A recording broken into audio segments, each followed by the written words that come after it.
The Major Keys to Successful Living. By Jim Rohn. The half-dozen things that make 80% of the difference. 1. Philosophy. This comes from using your mind to think, to process ideas and information. This process establishes a guidance system or a philosophy which will be a guidance system to get us through life emotionally, economically, spiritually, and every other way. This system needs to be constantly refined. Philosophy is the major factor in how your life works out: what car you drive, where you live, what you wear, what you earn. We all need a wind to blow us to our dreams, but there is not much you can do about the wind. We can't change it, but we can catch it. If you're waiting for a good wind to blow, you need to set your sails to make the most of it. That is what philosophy is all about: using your mind to think so that you can refine the set of your sails. Set your sails to make the most of whatever wind may blow. Set a better sail. All the other factors in my life were about the same, but I had changed. We don't know which way the wind will blow, but you can set a sail which will help you avoid the rocks where others will end up. 2. Attitude. Have a good attitude about the past. Treat it as a school or a teacher from whom you can learn. Don't let the past beat you, but teach you.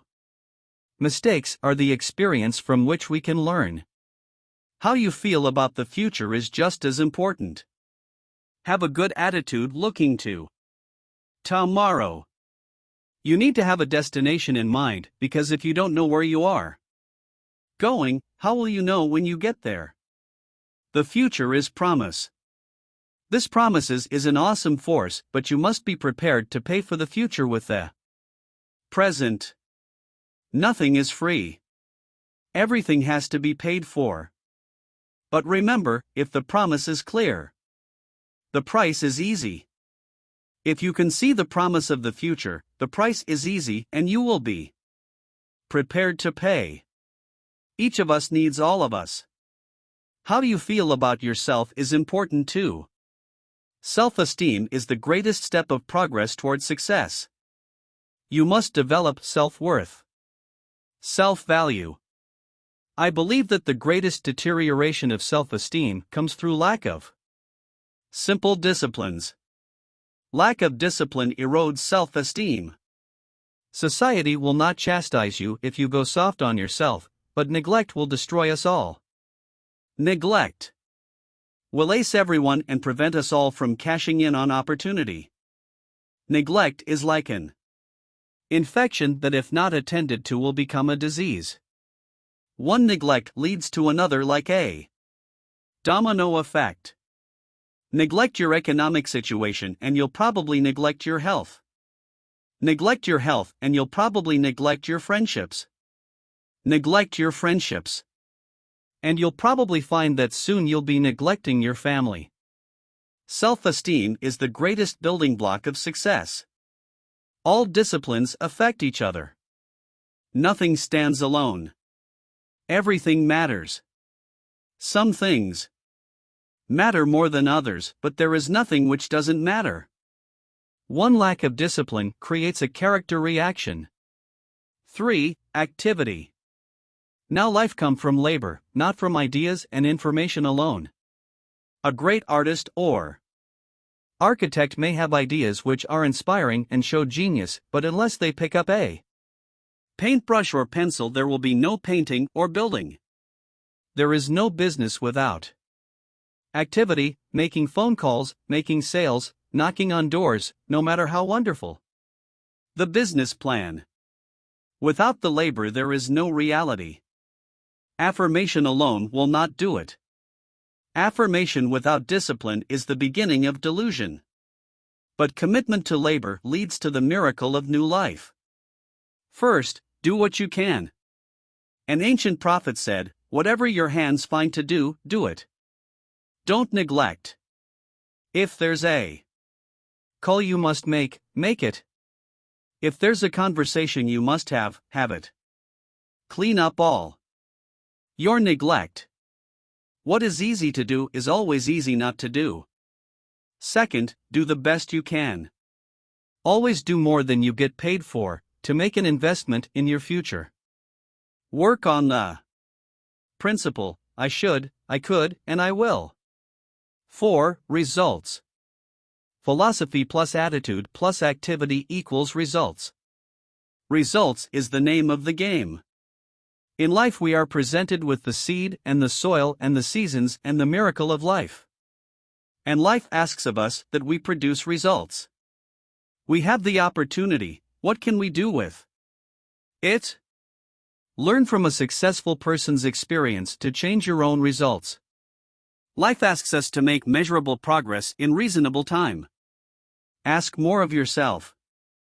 5. Lifestyle. For all of us, our philosophy, attitudes, and activity lead to results, which in turn makes 4. Lifestyle.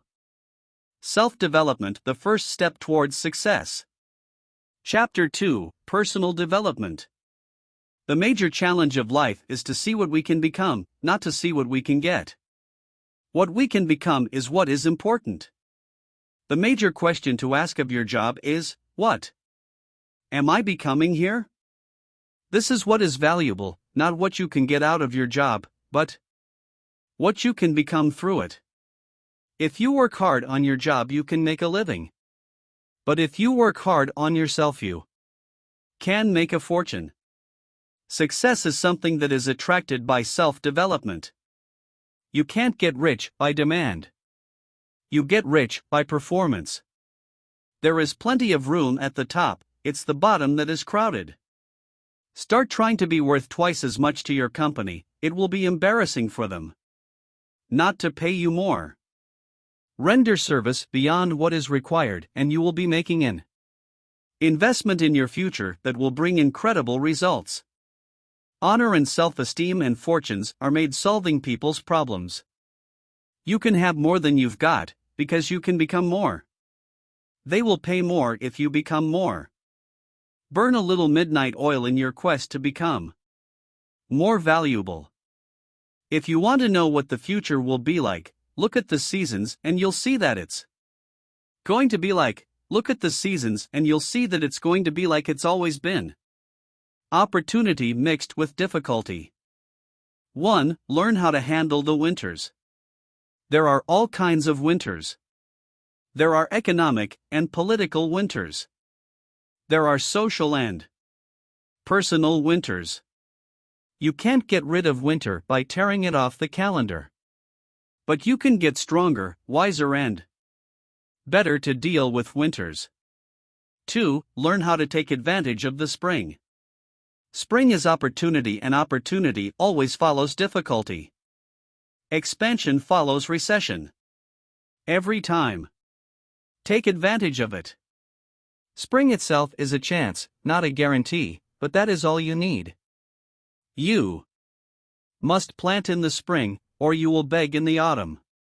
In the spring, you must hurry, because the window of opportunity doesn't stay open for ever.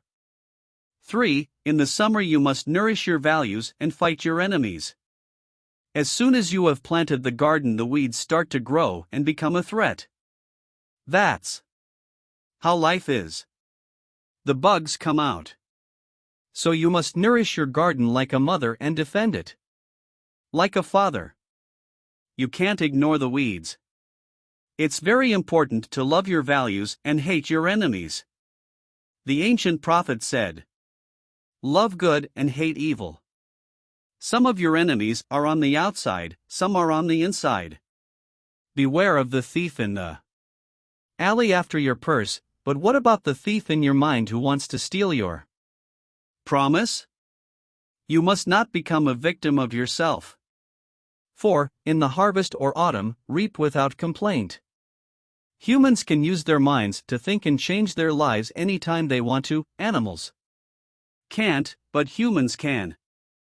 I tried to convince my mentor that it was external circumstances, the cost of things, etc. But he wouldn't buy that. And once I understood that it was in me, not out there, I couldn't sleep nights. No complaint and no apology. What a place to arrive at, this place of maturity were you. Don't complain about your circumstances nor apologize for your success. Take full responsibility for your harvest.